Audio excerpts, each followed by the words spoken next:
Today we have a very special guest, my good friend who happens to have started as a real estate student and then became an investor. And now she's gone to the next level by becoming an entrepreneur, actually a partner in one of the top transaction coordinator firms in the Sub-2 community and is becoming known even outside of that. Today's guest is my friend, January Batten. Welcome, January. Thank you, Sunny. Thank you, JJ, for welcoming me here on your platform. I'm so excited, Sunny, actually, to really get to kind of dig into our topic for today. I'm looking forward to it too. And we have a great crowd with us today to do that as well. Before we do that, where are you located? Right now, I am in El Paso, Texas, visiting family and just seeing where I grew up. Oh, nice. And where are you normally located? I am usually located in Wichita, Kansas. One of the things I love about how you describe Wichita, Kansas is you say it's at the corner of everywhere and nowhere. That's I right. mean, it's hard to have a more central location than that, right? Exactly. And it almost reminds me of how you are in the middle of everything in the real estate world by being a transaction coordinator, but many people don't really know what that is. What is it to be a transaction coordinator? Well, as a transaction coordinator, I am like in the center of the deals. My clients bring me a deal they just locked up, and so I start to work my magic and start to reach out to the title company, the wholesaler, the end buyer, the sellers, the attorneys, the all the different pieces in the process, new lenders, PMLs, things like that. So I am project managing every transaction that comes across my desk and just keeping everything orderly, organized, on time, and with open communication. So, yeah, I'm in the middle of everything when I'm TCing a deal, just like I live in the middle of everywhere in Kansas. Yes.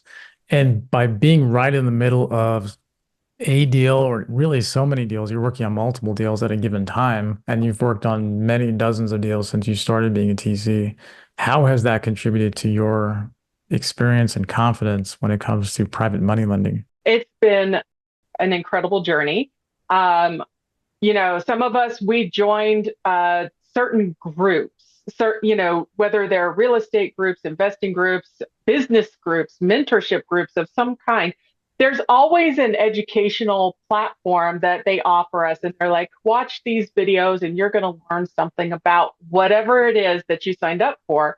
Whereas as a TC in the real estate realm, I am learning so much more than what was in the platform, what was in the Kajabi or the videos that were the training to get me launched. And so the education part of just being a TC is huge. It's the bonus really of being part of the group, because I feel that with each challenge I overcome, I grow more, I learn more for my future clients. And so, yeah, being a TC has been um, really just a point of extreme growth in my business and my real estate knowledge, especially in the realm of PMLs. Certainly sounds like it.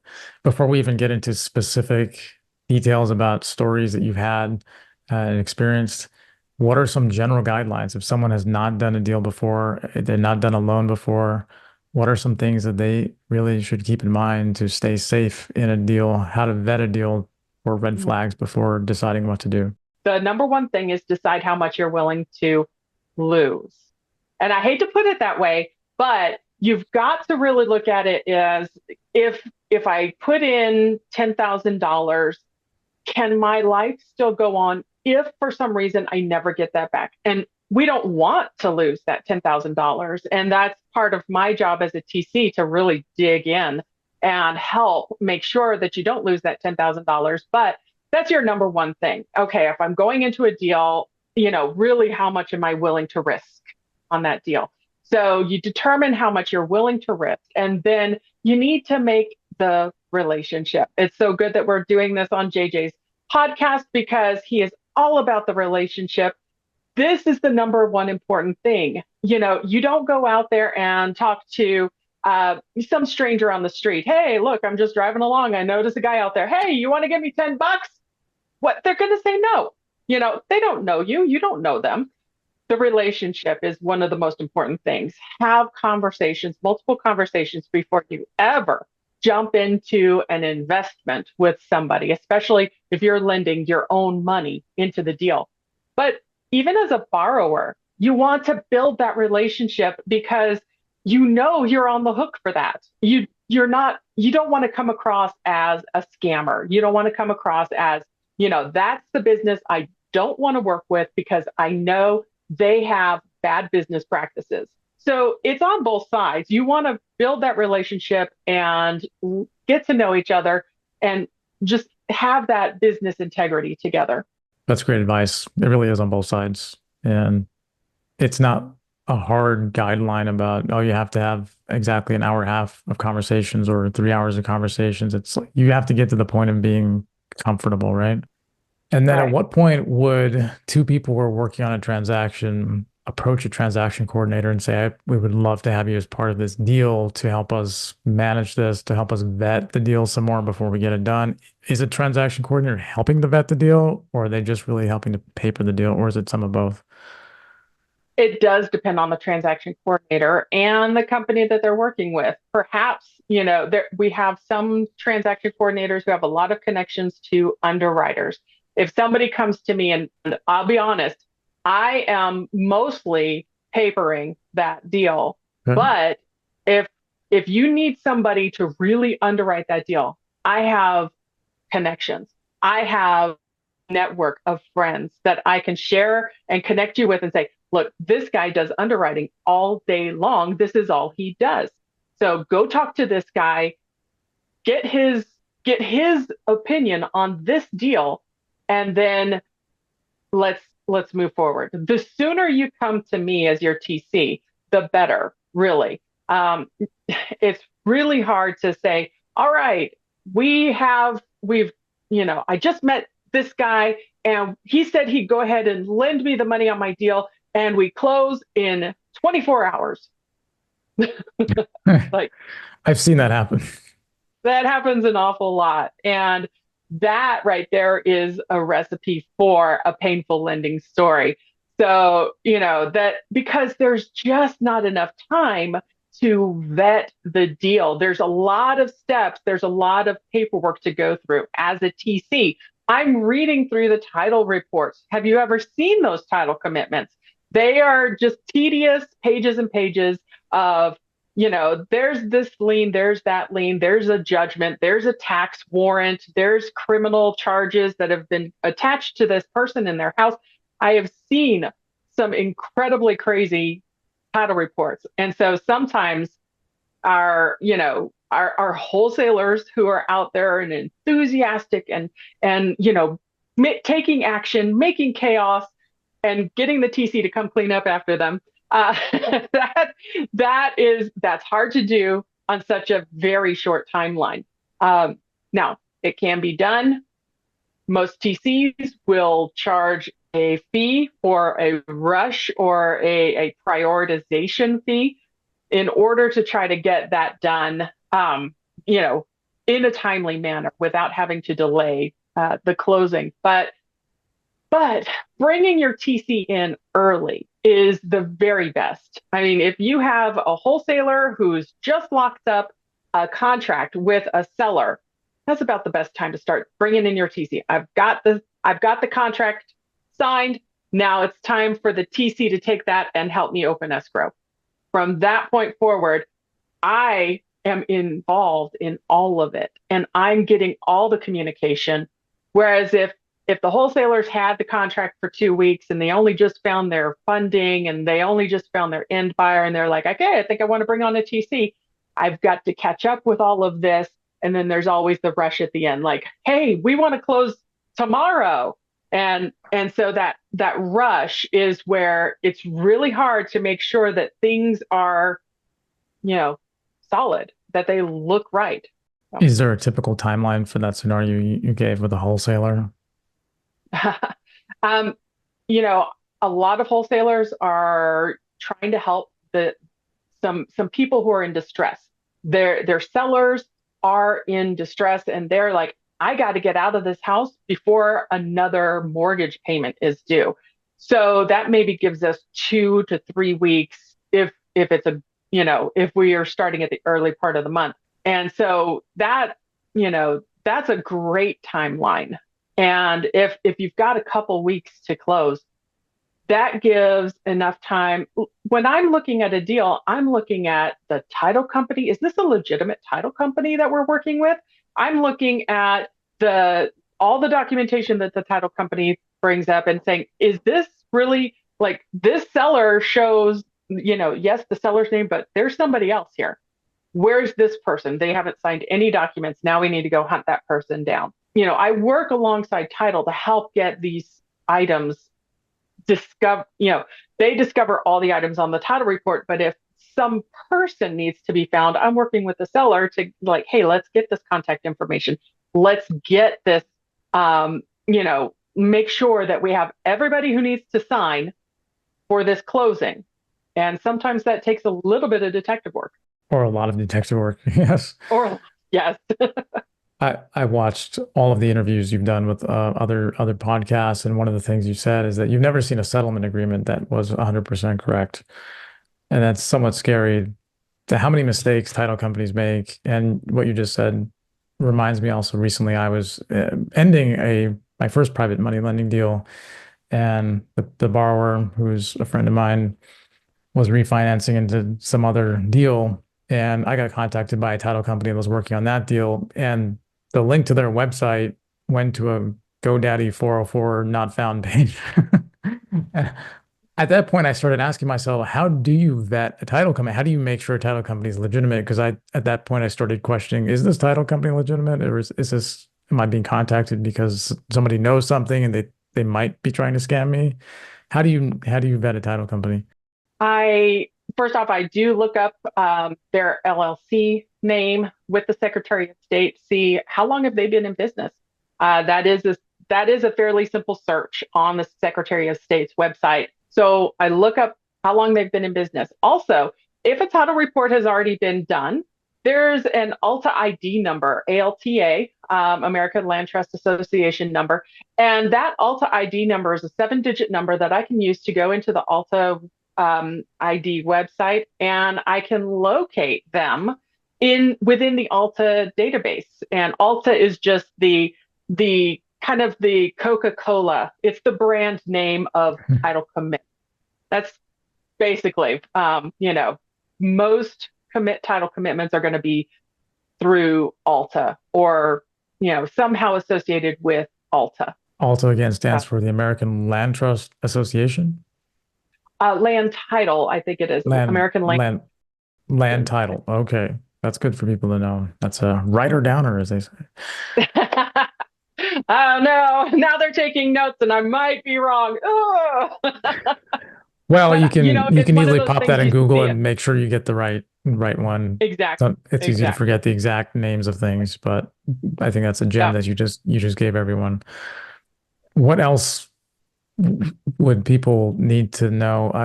And go ahead and start sharing any stories you've seen based on your experience, because I think that's a great way for people to remember these takeaways that they need to keep in mind when they're actually in a deal or they're considering doing a deal. It's often a story that will trigger like, oh gosh, in this situation, I'm supposed to check this before I do X, right? Yeah. Mel Palmer did a safety semester within the Sub2 community, and she did a great job of really like unpacking so much rich stuff.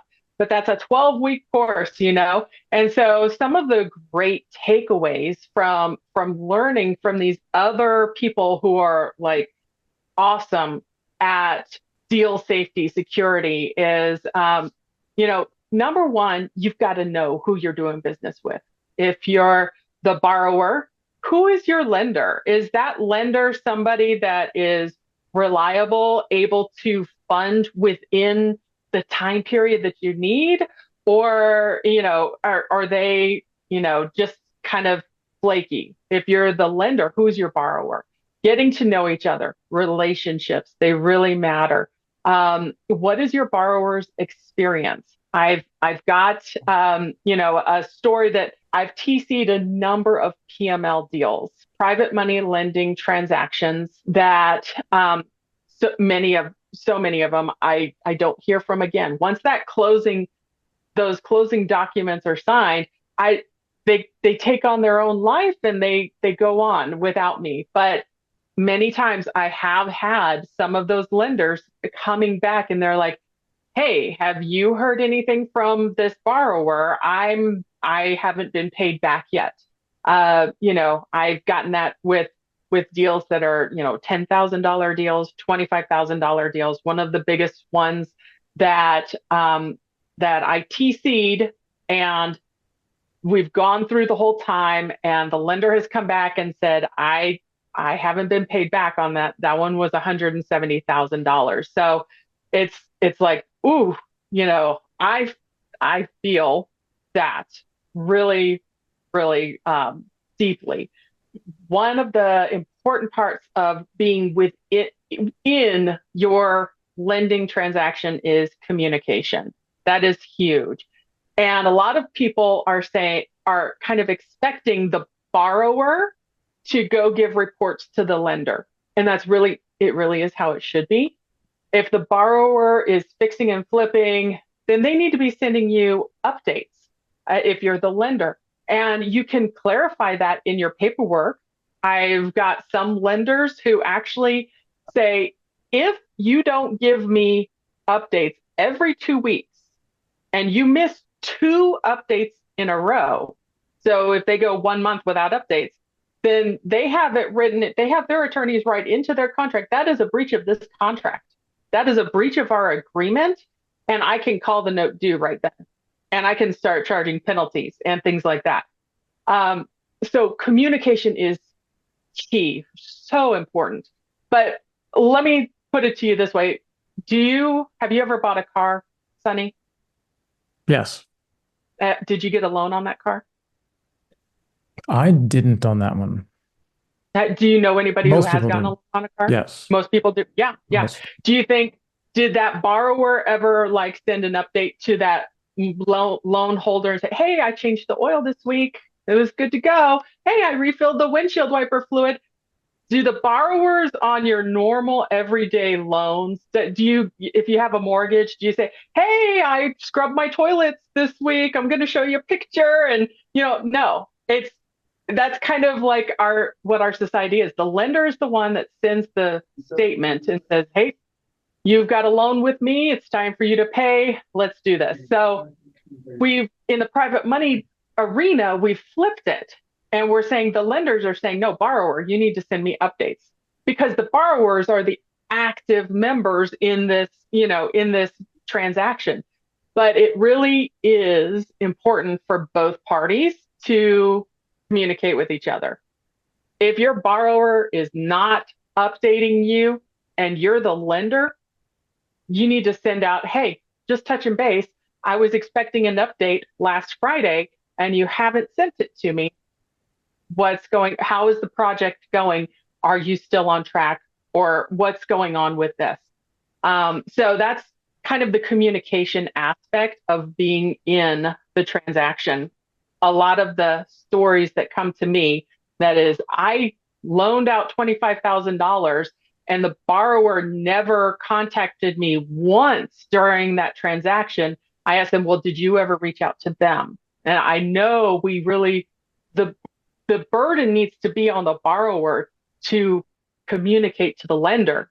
But if the borrower isn't reaching out as often as you, the lender, want, then you need to take a little bit more initiative and get out there and say, "You were supposed to update me on this date and you didn't send that update. Where are we at in this project?" And just leave it at that.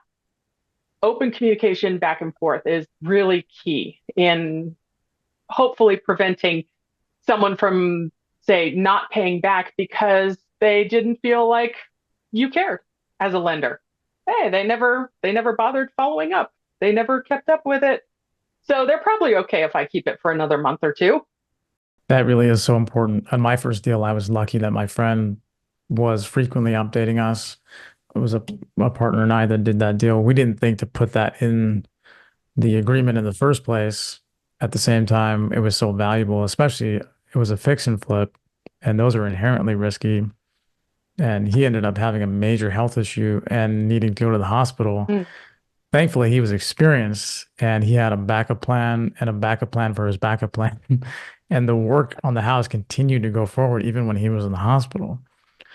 So I got lucky as a newbie, yeah, but many people unfortunately don't, right? right.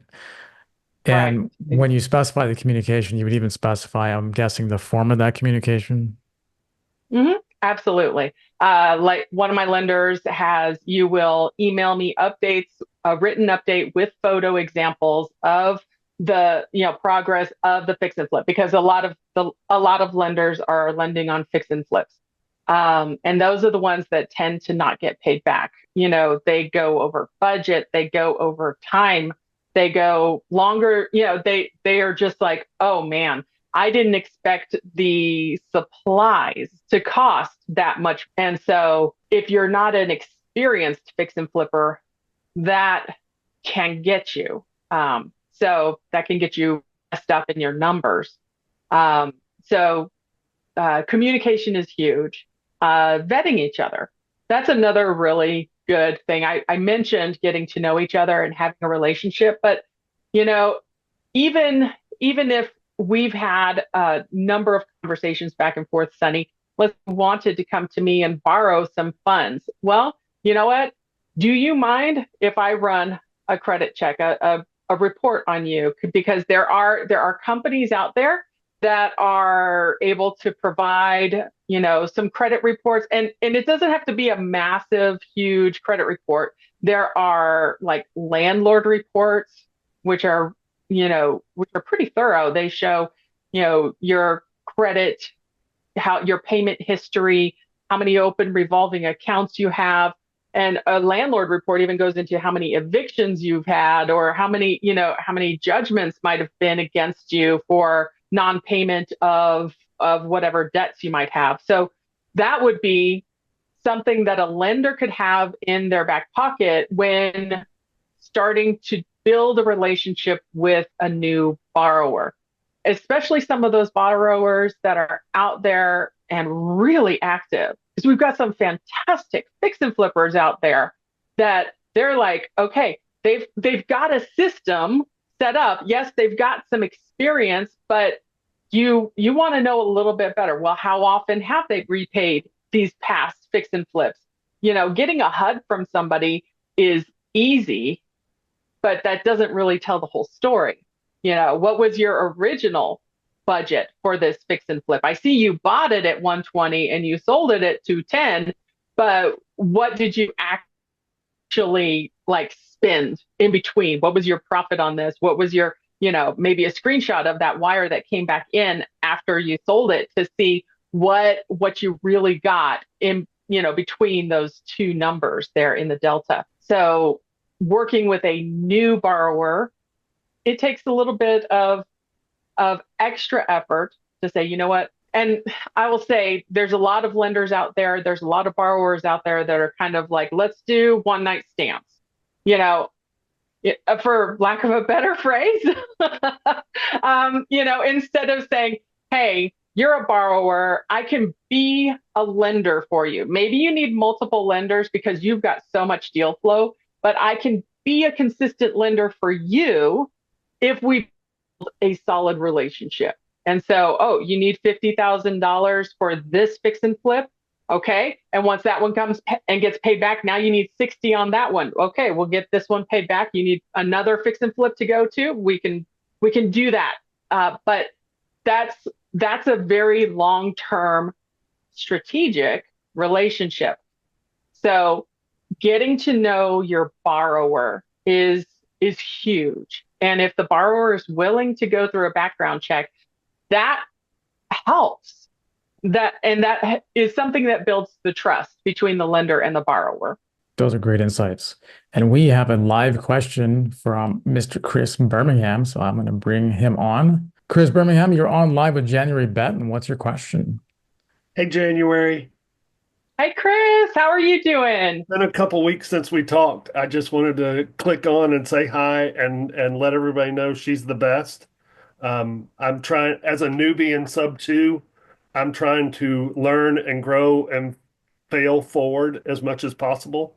So, what's your best advice that you could give somebody who's been in the program maybe a month and is just trying to uh, find private money and find a deal and find a TC and all the stuff that goes with it. It's like drinking from a fire hose.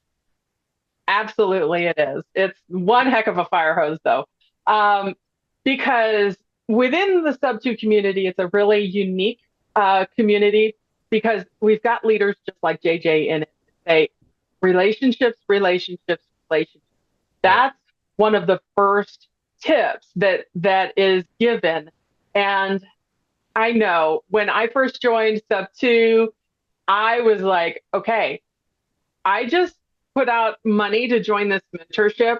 I want to get a deal that's going to pay me back Now, my yes. my tuition. And that's a lot of people's plan. That's a lot of people's hope. And so they're in a rush to get that first deal. It's a proof of concept thing and it's a gotta pay that bill back thing. And I get that to my core. I felt the same way. But in that rush, we tend to skip steps, we Mm, cut corners, mhm. and we're willing to get into a riskier deal than we would, say, a year down the line, just to say, I got into my first deal and I'm doing deals now because I will say, I personally within the first couple months of me joining Sub 2, I met a borrower. And this borrower needed money for a fix and flip. And I was so desperate, I hadn't had any deals. And I thought, man, this guy seems great. I Mm, mean, we mhm. had great conversations.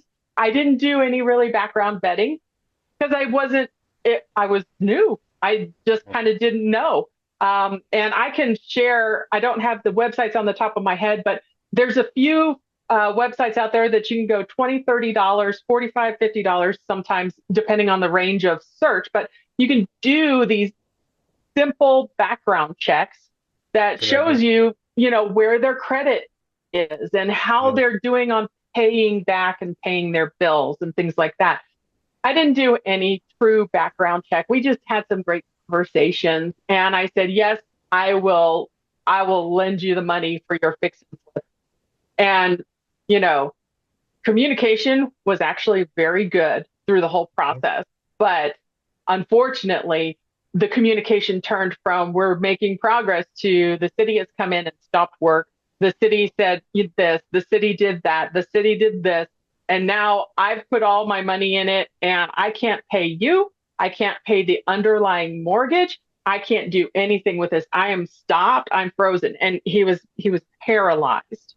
So Mhm. that's my first PML painful story because Mhm. it was my first deal.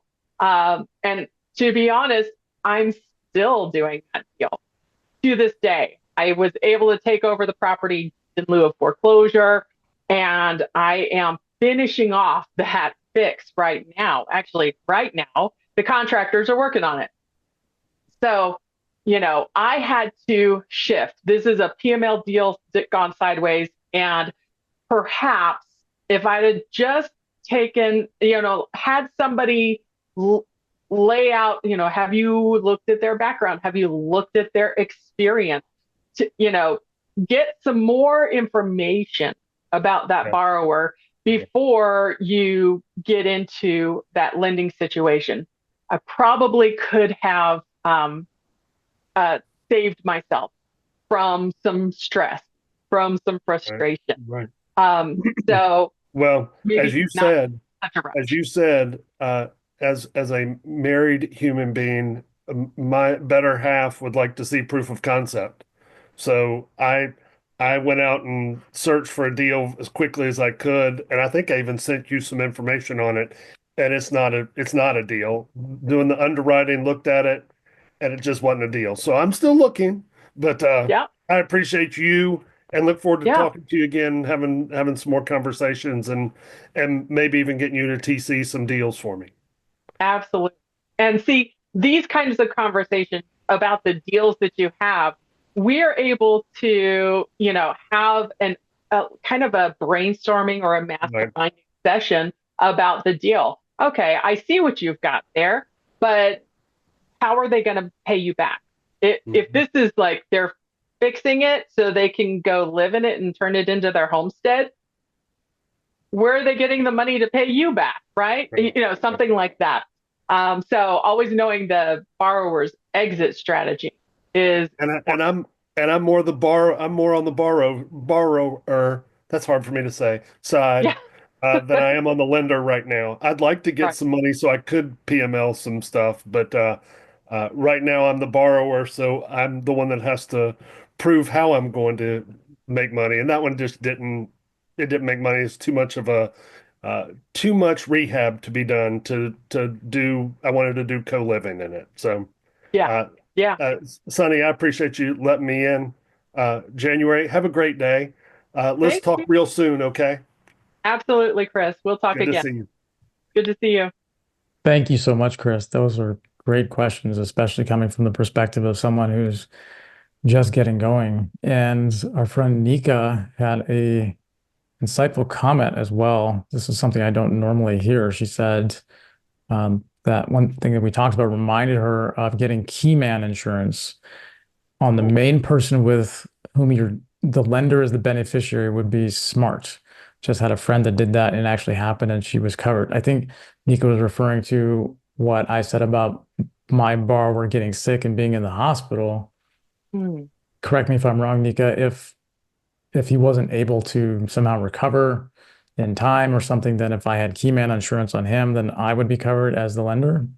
Welcome, Nika. You're Yes, on thank live you. with January Batten. Please share that Thank insight because you. I think it was Thank a great you. one. Yeah, I've heard that from a couple of different people, but it just happened recently that one of my investor friends was talking about that. She was like, "Yeah, I had a client.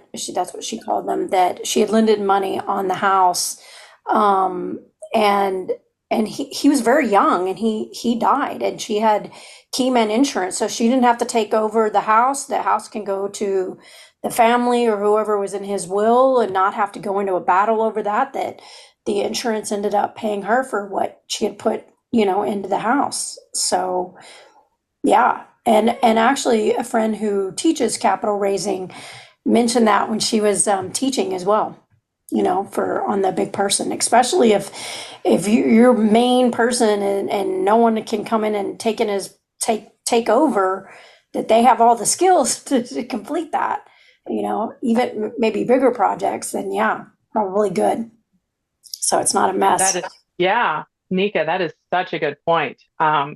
And we're, a lot of the deals that I'm TCing are kind of small dollar. It doesn't necessarily Yeah, make sense for a key man, but like I said, I had one that I PML that was for $170,000. That probably could have used key man insurance just in case. right. Now key man insurance won't pay back if they aren't paying back. Love that. Yes, Nika. Thank you. $200,000 or something wouldn't be that costly for that amount of time, right? I don't think so. I've never looked into it, but I imagine that. Yeah. I imagine that after this Zoom is over, I'm going to go ask my brother-in-law, who's an insurance agent. I'm going to like, hey, how much is Keyman insurance? Right. I'm going to find out real quick. That's a great insight. I very rarely hear this talked about. And thank you for bringing that up, Nico. Super appreciate that. We also have a live question from Paul Hernandez. Paul, bring you on. Paul Hernandez, you're on live with January Batten. What's your question? Hi, January. Hi, Paul. So Well, glad to have you here. all this information was so interesting about that insurance. I almost forgot what I wanted to ask. Let's talk about something when it starts to go bad. Your suggestion about having it written, periodic communication weekly for progress. That's great. I like that. And also the background check. Excellent. Yeah. I kind of go by the theory of lend to own. So they have to have some, cash flowing property already, and they put that up as collateral. So if it goes bad, I really don't care. So could you maybe give some advice on going through that process? Absolutely. And each lender is different. So some lenders see that, oh, look, this deal has, I'm all the debt that's being gathered on it, whether it's first position mortgage or, and second position PML. Some lenders say if the lending amount is only up to 70% of the ARV, they feel comfortable that, okay, I have enough equity in that property that should something go wrong, I can take it over and I'll be good. But you got to have solid equity and solid comps to really know, is that ARV true ARV? Because, I can go to Zillow and say, hey, this house, yeah, absolutely. This house is worth $225,000 today. You never know what the market's going to do. And if, all of a sudden it was 225 and it starts heading down to 200, because it's the slowdown, it's the slump, the market is relaxing and not as bolstered as it was previously. Well, now what happened to your equity percentage? Right? So your point, having a second property that is cross-collateralized is excellent. And so some lenders are always asking that. And that gets all written up into the contract, into the promissory note and the deed of trust or mortgage, the state, that is created when the deal starts. Now, after, everything's been signed, the money's been distributed, it's a bit more difficult to make changes. Those documents can be changed, but it takes a little more effort for those to be changed. And sometimes those borrowers are like, no, I like the deal we had. I don't want to add any more to that thing. I don't want to change it. We're good. You gave me the money. You can't get in touch with me. So having the hard conversation first when you're getting into the deal with that borrower, okay, you want to borrow this much money. Do you have another property that could be cross-collateralized so that if you totally blew it on this one, I could also take over this one? You're giving me access to this one. Of course, you're also having to do your due diligence over what's your loan, your mortgage amount over here? How many liens do you have on this? When going through the process and somebody's cross-collateralizing, I always ask the title company, please order now a title report on this other property, because we got to know, are there 5 liens against this one? Is this the only investment property that this borrower has, and he's doing 5 fix and flips and you're number 6, and so you're coming in like, oh yeah, you've got 7th position security on this collateral property. That wouldn't work for you, would it? Yeah, they're So, I drill them pretty hard. I like the one that's paid and it's already paid off. right, They right. they poo-poo it, but hey, that's yeah, Well, yeah, they don't want that. To them, yeah, that's risk on their side. And they're like, come yeah, on, I know me. I know I'm gonna pay you back. Man, I've done this so many times. I got such great, skills and whatever. yeah. I'm a good business person. I'll pay you back. You don't have to worry about cross collateralization. But that's why I just tell them, well, that's why you shouldn't worry about putting it up. There you go. That's right. If you have that much doubt in your own skill, Yeah, don't, then maybe you're talking to the wrong person. exactly. Perfect. Yes, I love that. that's a great comeback. Up next is our man Rob Howdy.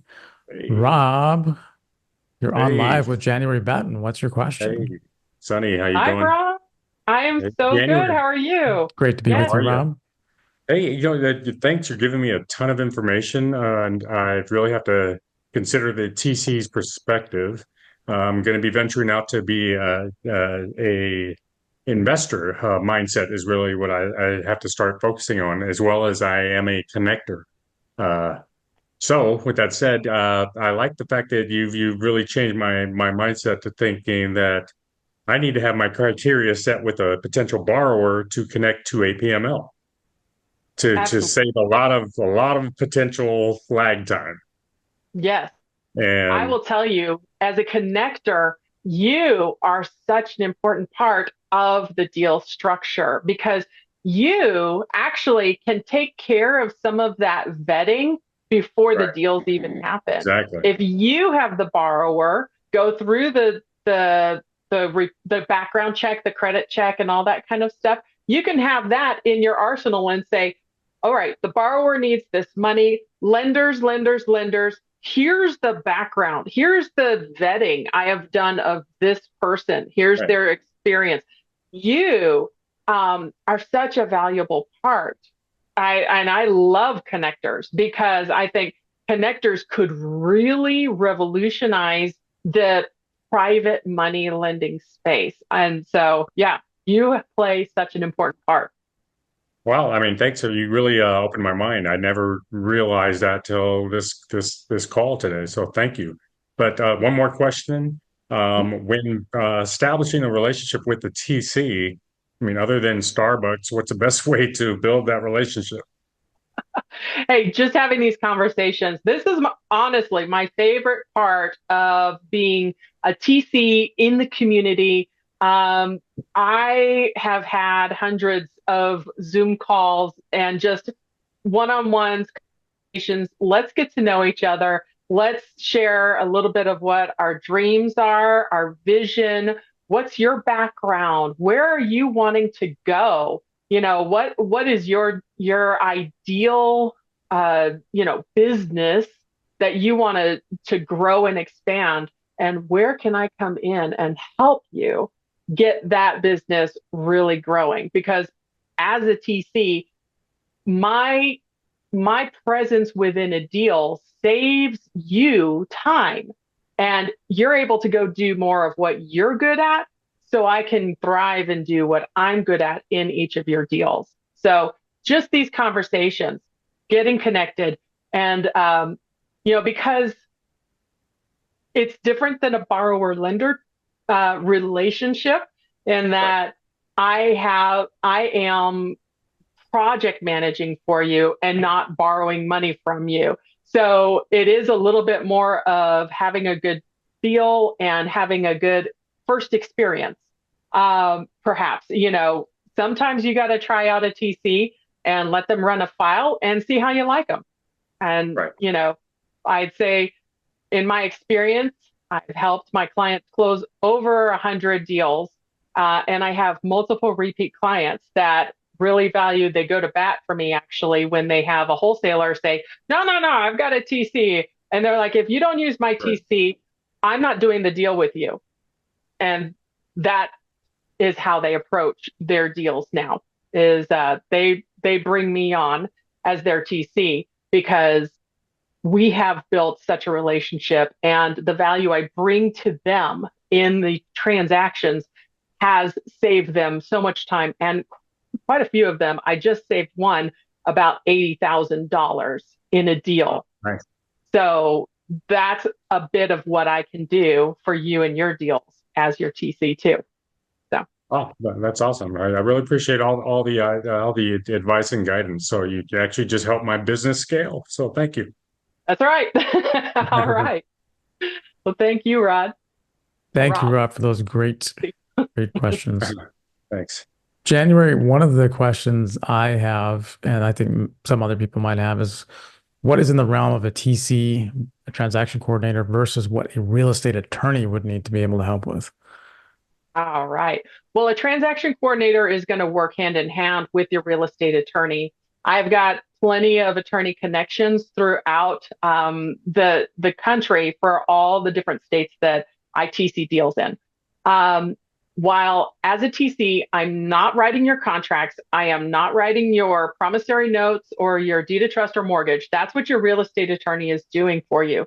Some states only use attorneys to close your real estate deals as well. Some states use only title companies, and some states you can pick and choose. You want an attorney? Great. You want a title company? Great. So, I have a checklist on which state does what.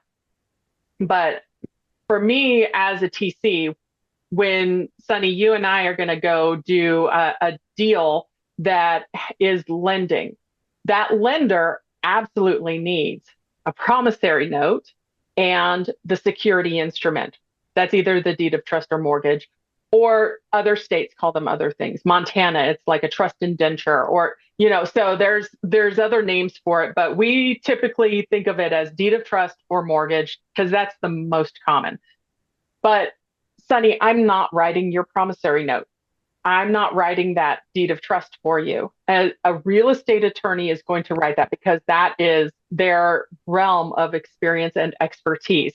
Now, what I can do is I have my attorneys give me a sheet that says, tell me your lending terms. And so when I have a private money lender that is getting ready to need their loan documents, I'm like, fill out this sheet because we need to know, who is borrowing the money? What is their mailing address? You need to have a mailing address because worst case scenario, you may have to either FedEx something to them or even serve them with papers. And so they have to have a physical mailing address that they can be reached at. But it also has all the terms, what's your percent? What's the amount you're lending? What's the return? How long is it? Can they extend it?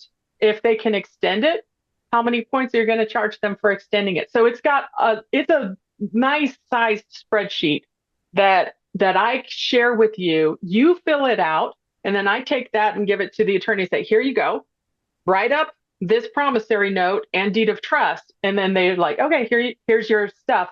And then we review it.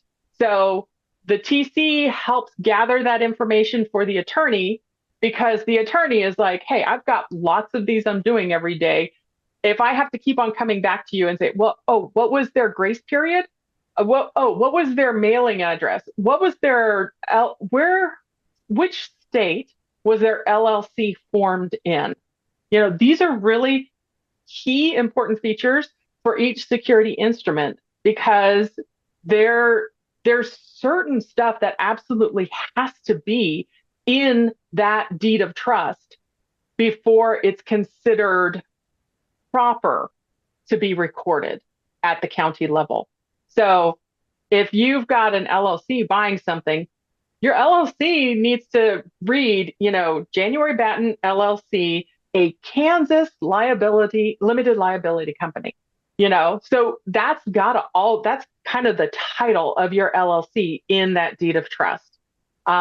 If you don't have a legal description for the property on your deed of trust, then it is practically worthless. The county will have problems with it. They'll say, we need you to get us an exhibit that has this, we have to have that legal description. It's got to be in there. So as the TC, I'm gathering all that information and I'm passing it over to the real estate attorney who's going to put it in the proper way.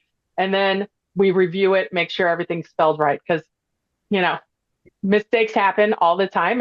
And maybe they say Jamjuary instead of January LLC, right? Just little spellings. That's all. And that's what I do. When I'm reviewing, I'm not looking like, did this attorney do it right? Oh my goodness, I cannot believe he said theretofore instead of therefore. That's not me. I am just there to make sure the information that I gave them matches up with the information that reads in that. So if somebody doesn't pay back, that's where your real estate attorney really kicks into high gear. And that's where I'm not in that too much because the attorney is going to start filing the paperwork, like sending out a performance. So you start with a cure notice, and then you have if they don't cure, if they don't pay it back within your allotted time period, then you have your attorney send the demand letter after the demand letter from the attorney, that's when you really start ramping things up and we start looking at litigation. The attorney really takes over, especially after things have not been paid back. Great answer. You That was mentioned a that. long answer. That's a thorough answer. You mentioned mistakes. What mistakes have you seen, for example, title companies make? I've had, especially like on the settlement statement, you know, perhaps through the process of a transaction, we've had a couple of amendments go through to change some payouts, you know. So maybe this wholesaler was going to get $15,000, but he agreed to get $12,000. There was an amendment, and the settlement statement comes back with $15,000 still. It's like, okay, well, the numbers don't work if he's getting 15,000. So I go back and I say, hey, the wholesaler's supposed to, I tell title, and I review the whole settlement statement and I put a bullet points email together for everybody to see. All right, here's what I see. There's, you know, this here. And like I said, there have been times when it's like, what is this $40,000 fee on the settlement statement? And I bring that up to the title company. They're like, I don't know. You know, it just like it was a typo or something that was just a random error in one of the line items.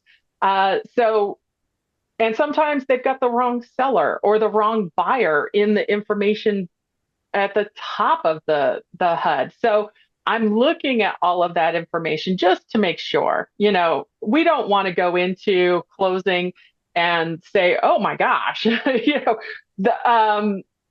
did we really agree that we were going to spend, $20,000 to this attorney for document prep? Oops, I hit one too many zeros. You know, it's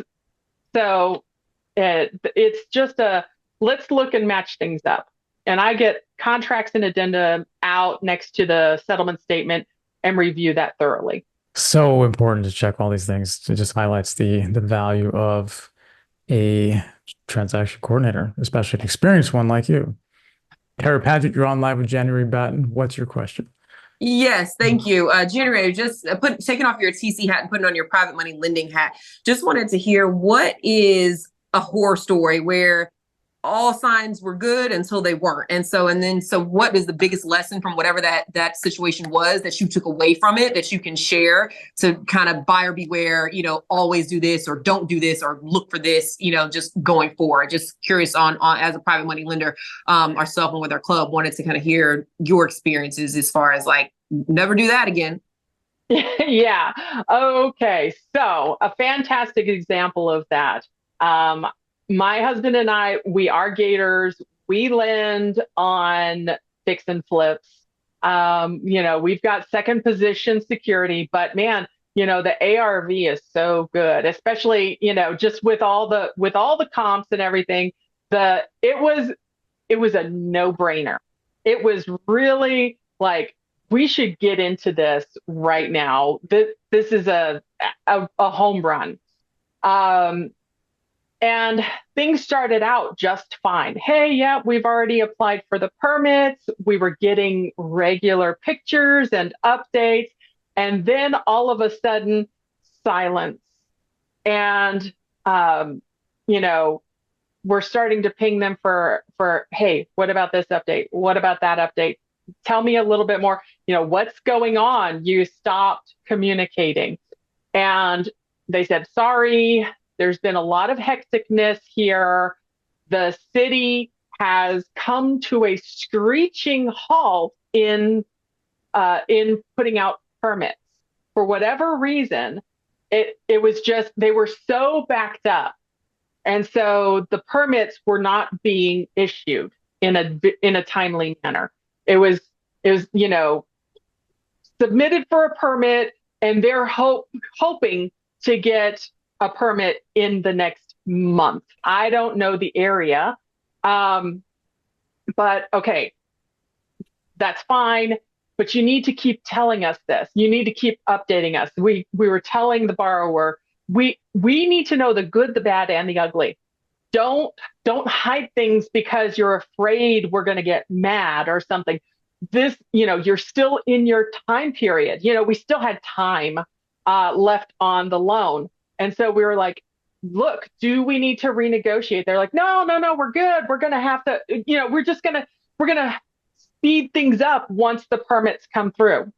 Well, permits come through. The permits are now starting to flow from that city again. And we're like, hey, did the permits start going? And they're like, well, they're releasing permits, but we just found out that our GC's license just expired. So, of course, the permit's not going to be released to a GC who has an expired license. That's another thing to check. If you're lending on a fix and flip, get a copy of that GC's license. Who's going to be working on this deal? And I need to see a copy of their license. If they need permits for a deal, you as a lender have every right to ask for, I need a copy of the permits. I need your scope of work, a detailed scope of work, really, to see that their permits are matching up with the scope of work. I mentioned earlier, my own first deal that I'm doing right now, the city put a stop order on the construction that was going on because they had a 5-year time period that they can go back and see if somebody hadn't pulled permits. And years ago, the owner of the property, who doesn't own it anymore, had done some work without pulling permits. And so the city stopped the work that my borrower was working on because that person years ago didn't pull permits. So getting into that history, getting your GC, or at least asking your borrower, does your GC have, can they get a history of permits pulled? Can they see for this property, are they up to date on permits, or is that city going to go back and look and say, well, you know what? They put in a new water heater without a permit 3 years ago. It's within our 5-year statute of limitations. So we can tell you, stop work. Oh my gosh, was that California? San Antonio, actually. San Antonio? Yeah. Oh my! I had no idea you need a permit to install a water heater. Yeah. Well, he did a whole bunch of different things too. So once you do work without a permit pulled, then the city gets really, really picky and they start getting nitty gritty. And that's what really frustrated the borrower on my deal. But check if you're lending money, find out if it's for a fix and flip, get that GC's permit or his license, and ask for his insurance. Is he bonded? Get the bonding paperwork. Ask for, the scope of work. Ask when the permits are released. Give me the permits. Because like I said, in the city of San Antonio, if you're going to have cars parked in front of the house, like the construction vehicles, you have to have a permit to have the construction vehicles parked in front of the house. That was news to me. I was like, oh, what's this thing about vehicles? And he was like, oh, well, that's because we have to park and we have to have a permit. All those things that you didn't do are those where you're saying that you, in hindsight on this deal, you would have done. But it sounds like, listening to it, I'm like, none of those things even would have crossed my mind, to ask or think about. More of like you had to kind of go through that to now know and going forward. So sharing that with the group, like all of those things, you don't know what you don't know till you know it. Exactly. So that was just a real eye opener that your GC's license is going to expire at some time because they all have expiration dates. So definitely get a copy of it and find out, is it still valid? Is it a good license? Can we move forward and make sure we're covered on this? That's more protection for you as a lender. making sure that licenses are still up to date and permits are all requested. And so that was a learning lesson. That one kind of hurt a little bit for a little while. So now, or is that one still kind of lingering on? That one, that the GC's license expired, we were able to negotiate an extension, and so it's still moving forward. And so we're still like, okay, we're going to get our funds back. We will, because they're going to finish the fix and flip. Permits have started flowing again. It's going, but my advice to the borrowers is, it's a hard conversation, but have the hard conversation. You'll be thankful you did, because not all lenders are they're not going to bite your head off. We understand. We're investors, and we know there's stuff that happens. Be honest, be open, be truthful, and say, look, it's not going to make the deadline. Just be willing to be vulnerable as the borrower and say, can we negotiate an extension? What can we do? And absolutely, we negotiated an extension, and truly that usually just means they're going to pay you a couple of points right now to get you some funds back, and then they'll finish it off and you'll get all of your money plus all of what you were already going to get back. So if you had a $10,000 deal and you were getting a 20% return, the points to extend don't affect that at all. You'll still get your 10,000 plus 20% back. But I charged 2 points to extend. And so, or however many points, however much I needed to cover my holding costs on my debt for him to. So, but it's all about communication, truly. All right. Thank you for that. Let's get you in that space. Let's not think about that one anymore. No. Thank you, Tara. That was an awesome question. Yeah, that was good. January, how important is it to know your market that the deal is happening in before you invest as a lender? Now, some people actually different lenders have different, ideas of knowing your market. And so I think it's a good idea to know your market, but you can't know every market. So getting connected with somebody who actually really does know that market, like an experienced fix and flipper who's in that community, at least connecting with that fix and flipper and having some good conversations about what do you see trending in this area, what's going up, what's going down. So you can get some of that background and some of that history from that relationship, and you may not have to be an expert in that market before you're willing to lend in it. And as long as there's solid underwriting for that deal and getting comps and really seeing some good numbers come back, that right there is gold, for getting into a deal in a market that you may not be 100% familiar with. Good advice. Get to know people who are there if you're not going to be there, or need to start from scratch researching that market. Better to connect with people there, and then they can guide you on how to do the research if you're going to do more research. Exactly. January, thank you so much for joining us today. You answered so many great questions and provided stories and context that many of us hadn't even thought of. So if people want to connect with you, what is the best way? Is it your MySpace page? I'm telling you, JJ loves that line. Oh my gosh.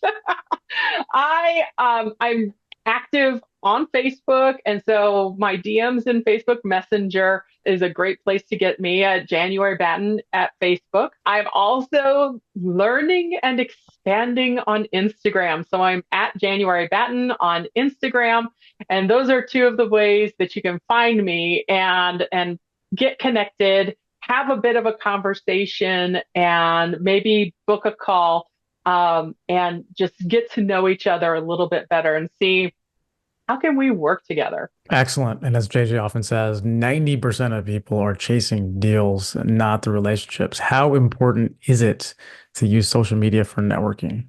Oh man. Uh, Before I joined any mentorships or anything like that, social media was just a drag to me. I just didn't like it that much. Now it's invigorating to see how I can connect with, new people that are out there and making themselves visible and known and showing what they're doing. Social media is so important to my business now. I don't find any deals to TC. I don't find any deals to lend on. I don't find any properties that I'm going to buy any other way than social media. That's where I find my deals.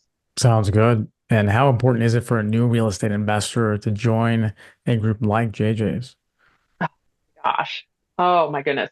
Okay, first off, I don't think there is a group like JJ. I mean, JJ is a one of a kind, amazing social media genius, honestly, because I have learned so much about how to set up. And please don't go to my Facebook or Instagram. I've been working on it. Okay. JJ is going to get mad at me if I, because, but he's given me so many amazing ideas on how to set up my social media to be more available to people who are interested in doing business with me. So being a part of JJ's group is, I mean, if you need help with your social media, you need to be in JJ's group. You need to be here with us regularly and really digging in and learning and paying attention, watching his YouTube videos on how to use social media, because JJ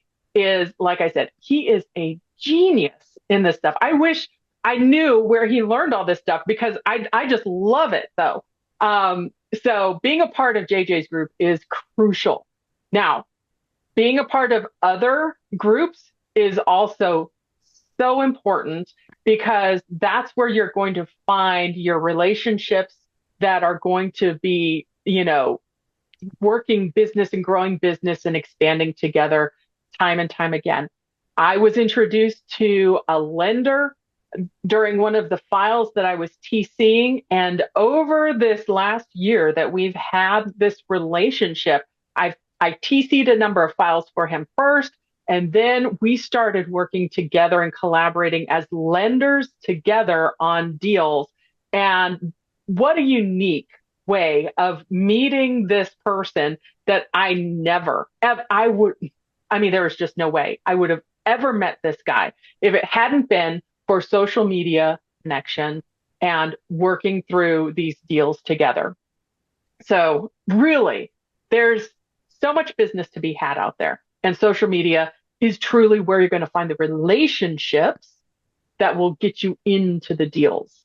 Well said. You want to be as successful as January, then you want to be on social media and in JJ's group. And obviously the people here live are in the group and here to network. So if you are here live, we're about to do some more casual networking with January and each other. And if you're watching on YouTube, make sure to click like and leave a comment, leave a question. We love that engagement and we do look at those comments and questions. We super appreciate it. And January, I know, super appreciates it. Thank you again, January. Thank you, Sunny. Thank you, JJ. I thank you all for being here. Oh my goodness, such great questions. I really loved it.